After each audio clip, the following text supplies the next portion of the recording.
obed gi twak. To bende ung'eyo ni motelo ne mano, ogai mar Azimio One Kenya Alliance Raila Odinga igeno donje pacho ka kowuok e piny Amerika. Odinga bende ochano rom galamoro e pap ma Kamkunji ma Kibra odhiambo ma kawuono.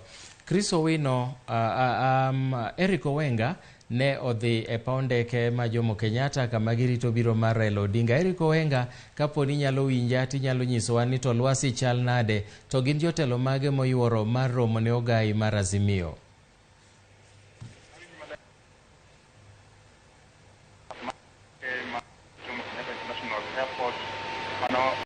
Lura mar Terminal E kuma ndeke ma oketinde ma oko kata jotelo ma oketinde ma oko goga kawuok ya lap mar ndeke ma yeke kai.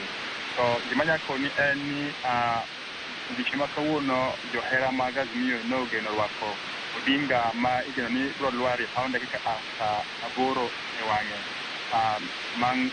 bang' wuok e piny Dubai kuma ndiko bedo kuom thuolo mar ndalo 6 mokalo. Nyaka sani gima nyakoni en ni johera mag Azimio osechopo ka mang'eny manoyudo thuolo mar donjo e labni eri mar rwake, kendo moko kuom jotelo bende moyier nitie masaneno ka moseyuoro kaka seneta ma Migori Eddie Oketch kaachiel kod jaod bura ma Seme mano James Nyikal kaachiel kod mana gavana machon mano ma Murang'a Mwangi Iria ma bende nyicha obiro orure kod jotelo mag Azimio dwaro mag mar dhiro lokruok moko e turu ka. Nyaka sani manyakoni en ni lwasi gie sani koth midho ka ma temo kama chalo kama miyo johera mag Azimio ka buok matin. Kata kamano gingirore ka giwacho ni nyaka an girwako Odinga ba giwuok kode ka. Inyalo paro ni duond bura mar Azimio nowacho ni odiochieng' ma kawuono ka Odinga osedonjo ka to gibiro chiedho achiel kachiel nyaka e kadak ma Kibra mano e lap ma Kamkunji kuma gibo bedo e romo galamoro chakre 9.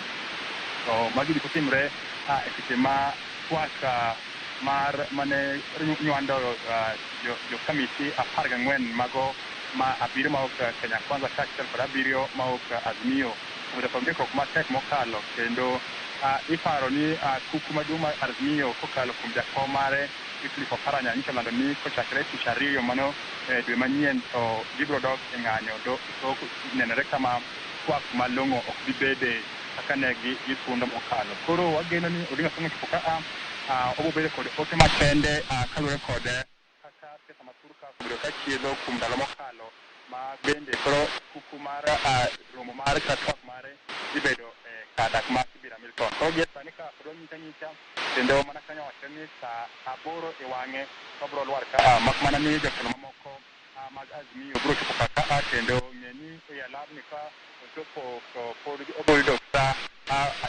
gidho kizungu brief matin kokalo kuom jotelo mag Azimio abiro lwar ka kaka Kalonzo Martha Karua kendo jotelo mamoko mag Azimio. Koro gie ka johera mag Azimio ma jopiny osemol ka karomgi ng'eni kaluwore kod weche mag arita ng'enygi ok anyal yien mondo donji iye ka to mana moromo gie sani osedonjo ka mabende ka ng'iyogi ka aneno ka koth midho to gibuok mana kuonde mopogore opogore ka girito ni to Odinga biro chopo sa adi ka giwuok kode kaachiel kachiel. Koro kang'iyo ni ko ka obiro luwo apaya mane ma Njogoo Road kata ma Lang'ata ka odonjo Kibra. Koro kang'iyo kech bende ang'eyo ni nyaka okal komosudo piny ka oginene ma oywayogi mar chopo kodgi e kadak mar Kibra Milton.